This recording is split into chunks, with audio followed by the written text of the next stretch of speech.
Une commande, sans avertissement. Le Sahel silencieux a été pris d'assaut. Pour la première fois depuis un siècle, l'Afrique a pris une décision audacieuse. Un homme courageux a fait l'impensable. Il a fermé la rivière du Sahel. En un clin d'œil, le Burkina Faso a fermé chaque vanne, coupant l'eau que les entreprises étrangères contrôlaient depuis des décennies. Les puissances étrangères a dénoncé cela comme un sabotage. Mais pour les Burkinabés, c'était une libération. Ibrahim Traoré n'a pas seulement fermé une rivière, il a ouvert la voie à une nouvelle ère de souveraineté africaine, où l'Afrique décide de son destin sans interférence extérieure. Le monde entier attendait une réaction. L'Occident, dans sa panique, a appelé à l'intervention immédiate pour rétablir la stabilité régionale. Les agences humanitaires ont crié à l'urgence, mais à Ouagadougou, les gens ont applaudi, reconnaissant qu'une nouvelle ère venait de commencer. En fermant les vannes du Sahel n'a pas seulement changé l'approvisionnement en eau, mais il a redéfini les rapports de pouvoir en Afrique. C'était un acte de défi, mais aussi un acte d'espoir. Pour la première fois depuis la colonisation, l'Afrique montrait qu'elle n'était plus prête à accepter la domination extérieure. Mais cette décision a des conséquences graves. L'Afrique de l'Ouest était maintenant sur le point de faire face à des sanctions économiques, à des pressions politiques et à un isolement diplomatique. Pourtant, Traoré a juré de ne pas céder. Il savait que cette décision était plus grande que l'eau elle-même. C'était une question de souveraineté, de dignité et de liberté pour un continent longtemps opprimé. Ce choix stratégique audacieux de Ibrahim Traoré a secoué le monde entier, mais ce n'était que le début. En 1947, sous le règne colonial, un contrat a été signé, plaçant tous les droits sur l'eau du Sahel entre les mains d'une société européenne. Cette signature, ignorée de la population burkinabé, a été l'origine de la domination extérieure sur les ressources vitales du pays pendant des décennies. Les générations ont grandi sans savoir que la rivière qui traversait leurs terres appartenait à des intérêts étrangers. Mais Traoré, une fois devenu président, a découvert la vérité. En étudiant les archives nationales, il a mis au jour des accords secrets entre les banquiers européens et les gouvernements burkinabés du passé, qui avaient cédé les droits sur l'eau en échange de paiements clandestins. Le fleuve, source de vie pour les Burkinabés, était en réalité une prison déguisée en partenariat. Lorsqu'il a compris l'étendue de la manipulation, la colère de Traoré a été implacable. Comment son peuple pouvait-il accepter de dépendre d'une rivière qu'il n'avait jamais possédée? Il a pris une décision radicale, briser le contrat, mettre fin à la soumission de son pays. Ce n'était pas une simple revendication de ressources, mais un acte de libération. La semaine suivante, Traoré a rassemblé ses ministres et, dans un acte symbolique, a déchiré le traité de 1947 devant eux. Ce choix stratégique marquait le début d'un nouveau chapitre pour le Burkina Faso, mais aussi pour l'Afrique. À partir de ce moment, la rivière du Sahel ne serait plus un simple cours d'eau, mais un symbole du renouveau africain. Ibrahim Traoré ne s'est pas contenté de parler de liberté, il a agi. Après avoir pris la décision de briser le contrat colonial sur l'eau, il a ordonné un audit complet du système de gestion de l'eau au Burkina Faso. Son objectif était clair, récupérer chaque vanne, chaque station de pompage, chaque réservoir d'eau et remettre la gestion des ressources aux mains des Burkinabés. Un groupe d'ingénieurs, de soldats et de civils a été formé pour mener à bien cette mission historique. Ils n'étaient pas armés, mais équipés de registres et d'outils de mesure. Leur mission était de récupérer les infrastructures de l'eau, une par une. Le peuple a rapidement pris conscience que ce n'était pas une simple bataille pour des ressources naturelles, mais pour leur dignité et leur souveraineté. À Ouagadougou, la capitale, l'ambiance était électrique. Certains Burkinabés étaient inquiets des répercussions internationales, craignant des sanctions économiques et diplomatiques. D'autres, cependant, étaient pleins d'espoir, voyant en cette décision un acte de courage et de révolte contre des siècles de domination étrangère. Le président Traoré savait que les défis seraient immenses. Les puissances étrangères ne resteraient pas silencieux face à une telle audace. Pourtant, il restait déterminé. En fermant les vannes et en réclamant le contrôle de l'eau, il a non seulement offert à son peuple la possibilité de décider de leur propre avenir, mais il a aussi envoyé un message fort à l'Afrique. Il était temps que le continent prenne son destin en main. Ce qui semblait être un acte isolé allait bientôt devenir une onde de choc à travers tout le Sahel, marquant le début d'un renouveau continental. Le Burkina Faso a pris une décision sans précédent: suspendre tous les contrats étrangers relatifs à la gestion de l'eau du Sahel. À partir de ce moment, chaque vanne, chaque station de pompage et chaque infrastructure d'irrigation contrôlée par des entreprises étrangères a été remise sous le contrôle direct de l'État. Cette action marqua un tournant profond dans l'histoire du pays. Mais aussi dans l'histoire de l'Afrique. En quelques heures, l'impact de la décision a résonné à travers le monde. Les puissances étrangères a immédiatement exprimé son mécontentement. Les gouvernements européens ont dénoncé l'action de Traoré comme un sabotage et ont appelé à une intervention urgente pour empêcher ce qu'ils appelaient un désastre écologique et économique. Mais au Burkina Faso, la population a accueilli la nouvelle avec enthousiasme. Les rues étaient pleines de gens qui scandaient des slogans de soutien à leur président. À Ouagadougou, des milliers de personnes se sont rassemblées près du fleuve, célébrant le courage de Traoré et leur regain de souveraineté. Pour la première fois depuis l'indépendance, un leader africain avait défié les puissances étrangères en prenant un contrôle total sur les ressources naturelles de son pays. Les conséquences n'ont pas tardé à se manifester. Les institutions financières internationales ont rapidement gelé un prêt de 400 millions de dollars destiné à financer des infrastructures hydrauliques au Burkina Faso. Les marchés financiers ont réagi avec nervosité et des entreprises internationales ont suspendu leurs investissements dans le pays. Les analystes internationaux ont averti que ces actions pourraient entraîner une instabilité économique dans toute la région du Sahel. Mais Traoré, avec une détermination inflexible, a rejeté ces menaces. Nous avons choisi de reprendre notre fleuve. Si nous devons faire face à des sanctions, nous les accepterons.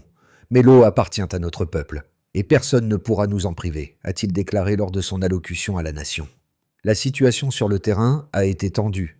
Des équipes de techniciens pour inspecter et sécuriser chaque station de pompage, chaque réservoir d'eau, afin de remplacer les systèmes gérés par des entreprises étrangères.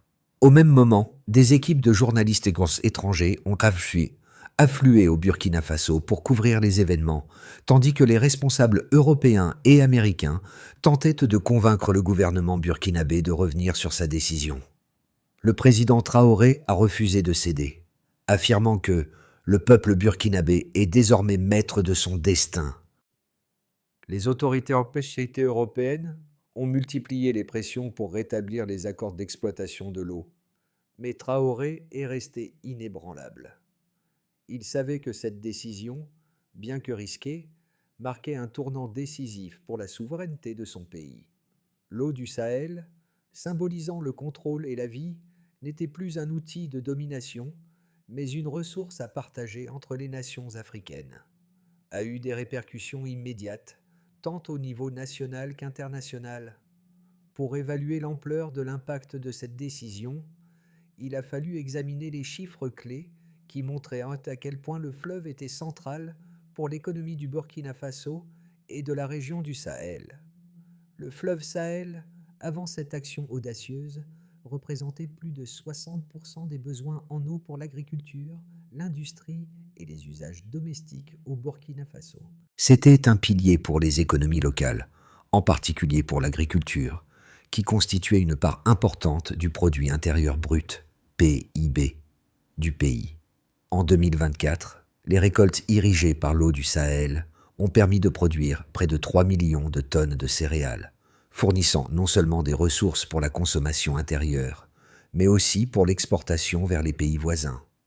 Le secteur de l'eau avait également généré des millions de dollars en contrats avec des entreprises étrangères, notamment des géants européens, qui possédaient les droits d'exploitation sur plusieurs points d'eau stratégiques.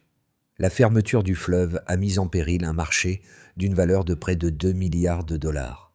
impliquant des investissements étrangers, des contrats d'exploitation et des projets d'infrastructure. Les analyses ont révélé que la majorité des entreprises opérant dans le domaine de l'eau avaient des liens directs avec des sociétés européennes et américaines, ce qui rendait la décision de Traoré encore plus symbolique et déterminée. En réponse à cette action, la Banque mondiale a estimé que le Burkina Faso pourrait perdre environ 500 millions de dollars de soutien financier dans les 6 mois suivant la fermeture du fleuve. En dépit de ces prévisions sombres, les autorités burkinabées ont rapidement pris des mesures pour pallier la perte de financement international. Le gouvernement a lancé un programme national pour augmenter l'efficacité de la gestion de l'eau, avec un objectif de réduction de 25% des pertes d'eau dans les zones agricoles d'ici 2026. Cette initiative, financée par des fonds nationaux et des partenariats régionaux, visait à compenser l'isolement économique du pays en améliorant la gestion locale des ressources hydrauliques. De plus, des données récentes montrent que le pays a réussi à attirer de nouveaux investisseurs, principalement d'Afrique de l'Ouest, pour développer des alternatives locales à l'irrigation. Les rapports indiquent que plus de 40% des agriculteurs du pays ont commencé à adopter des systèmes d'irrigation à faible coût et écologiques, ce qui a permis de réduire leur dépendance aux grandes entreprises multinationales. Bien que la décision de fermer les vannes du Sahel ait initialement créé des tensions économiques et diplomatiques, elle a aussi ouvert la voie à une nouvelle ère de gouvernance locale et d'indépendance économique pour le Burkina Faso. Traoré n'a pas seulement réussi à reprendre le contrôle des ressources naturelles de son pays, mais il a également posé les bases d'une transformation économique durable, indépendante des influences extérieures. De fermer les vannes du Sahel n'a pas seulement créé des divisions, il a aussi suscité des débats intenses au sein même du pays et de la région. Bien que l'action de Traoré ait été saluée par une grande partie de la population, certains observateurs et dirigeants régionaux ont exprimé des préoccupations sur les conséquences à long terme de cette décision. D'un côté, les partisans de Traoré affirment que cette action a permis au Burkina Faso de se libérer de la domination étrangère, d'apporter une nouvelle forme de souveraineté et de contrôler ses ressources vitales. Pour eux, cette décision était une démonstration de force politique et un message clair à l'Occident que l'Afrique ne se laissera plus dicter sa politique intérieure. Traoré, selon ses défenseurs, avait agi non seulement pour son pays, mais pour l'ensemble du continent africain. Il avait offert un exemple de résistance et de courage, en défiant les puissances étrangères qui avaient, depuis trop longtemps, contrôlé les ressources essentielles à la survie des nations africaines. Une autre perspective, plus prudente, a vu cette décision comme une prise de risque excessive. De nombreux experts en géopolitique et en économie ont averti que l'isolement de l'économie burkinabé pourrait avoir des répercussions négatives à long terme. En fermant les vannes du Sahel, le Burkina Faso risquait de se couper de ses partenaires commerciaux, d'inhiber sa croissance et de provoquer une instabilité régionale. Déjà annoncée par les institutions internationales, pourrait peut-être faire grimper le coût de la vie et réduire les possibilités d'investissement dans le pays. Il y avait également un débat sur l'impact environnemental de cette décision. Bien que le Burkina Faso dispose d'autres sources d'eau, la gestion de l'eau du Sahel avait permis de réguler l'irrigation de nombreuses terres agricoles. L'incertitude sur la capacité du pays à maintenir une telle gestion à long terme soulevait des inquiétudes sur les conditions de vie des populations rurales qui dépendaient fortement du fleuve pour leur culture. Bien que les intentions de Traoré aient été saluées comme un acte de souveraineté, la question de savoir si cette audace serait couronnée de succès à long terme restait ouverte. L'avenir du Burkina Faso dépendrait non seulement de la capacité du gouvernement à répondre aux sanctions économiques, mais aussi de son aptitude à gérer les ressources naturelles de manière durable, tout en maintenant l'unité nationale face aux pressions extérieures. Au cœur de la crise, Ibrahim Traoré a fait une révélation qui allait changer le cours de l'histoire. Après avoir défié l'Occident en fermant les vannes du Sahel, il a révélé au monde entier les documents secrets qui avaient été découverts dans les archives nationales. Ces documents, datant de la période coloniale, démontraient que les contrats qui liaient le Burkina Faso aux entreprises européennes étaient non seulement injustes, mais aussi illégaux. Les contrats d'eau, signés en 1947, avaient été rédigés dans une langue que le peuple burkinabé ne comprenait pas et imposaient des termes qui les condamnaient à une dépendance permanente vis-à-vis des puissances étrangères. La révélation a bouleversé la perception du gouvernement burkinabé, non seulement à l'intérieur du pays, mais aussi à l'échelle internationale. En publiant ces documents, Traoré a mis en lumière l'ampleur de l'exploitation de son pays, et ce, bien au-delà des frontières du Burkina Faso. Ce n'était pas seulement une question d'eau, c'était un combat pour la justice, pour les droits du peuple burkinabé et pour la reconquête de leur dignité face à un passé colonial opprimant, a déclenché une réaction en chaîne dont les répercussions se sont fait sentir bien au-delà des frontières du Burkina Faso. Dès que la nouvelle s'est propagée, les grandes puissances économiques ont exprimé leur désapprobation. L'Union européenne et les États-Unis ont rapidement imposé des sanctions économiques contre le pays, gelant des prêts et suspendant des contrats commerciaux. Les marchés internationaux ont réagi négativement, avec une chute immédiate des investissements dans la région, qui dépendaient de l'aide étrangère et des investissements internationaux, se trouvaient dans une situation économique précaire. En dépit des pressions externes, le pays a commencé à ressentir des effets positifs à l'intérieur de ses frontières. Les communautés locales, auparavant marginalisées par les accords avec les entreprises étrangères, ont vu cette action comme une opportunité de se réapproprier leurs ressources naturelles. Le gouvernement a lancé une série de programmes pour promouvoir l'autosuffisance en eau, en soutenant des projets d'irrigation durable et en incitant les agriculteurs à adopter des pratiques agricoles plus respectueuses de l'environnement. Le prix de l'eau, qui avait été un facteur clé dans l'énorme dépendance aux entreprises étrangères, a également été réévalué. Le gouvernement a mis en place un tarif plus équitable, basé sur la gestion locale des ressources. En parallèle, un effort de diversification économique a été lancé pour réduire la vulnérabilité du pays aux pressions extérieures. Le secteur minier, qui représentait une part importante de l'économie burkinabé, a vu de nouveaux investissements en raison de la volonté du gouvernement de renforcer les secteurs nationaux sans faire appel à des entreprises étrangères. Le pays a rencontré plusieurs défis urgents. Les pénuries d'eau sont devenues plus fréquentes dans certaines régions rurales, où les infrastructures locales n'étaient pas prêtes à prendre en charge une telle demande. La situation a été exacerbée par une sécheresse saisonnière, qui a mis à rude épreuve les capacités de stockage d'eau du pays. De plus, l'isolement diplomatique a entravé les négociations sur des accords commerciaux essentiels, menaçant les importations vitales et la stabilité économique à court terme. La popularité de Traoré parmi la population a augmenté. Dans les villes et villages, des manifestations en faveur de la souveraineté du pays ont eu lieu, où les gens ont exprimé leur soutien inébranlable envers leur président. La jeunesse, en particulier, s'est rassemblée autour du projet de redressement économique du pays, voyant cette crise comme une occasion de réinventer l'économie burkinabé selon ses propres règles. Le gouvernement a également lancé une initiative de formation pour les jeunes en ingénierie de l'eau et en gestion durable des ressources naturelles, créant un nouveau modèle de développement basé sur les compétences locales.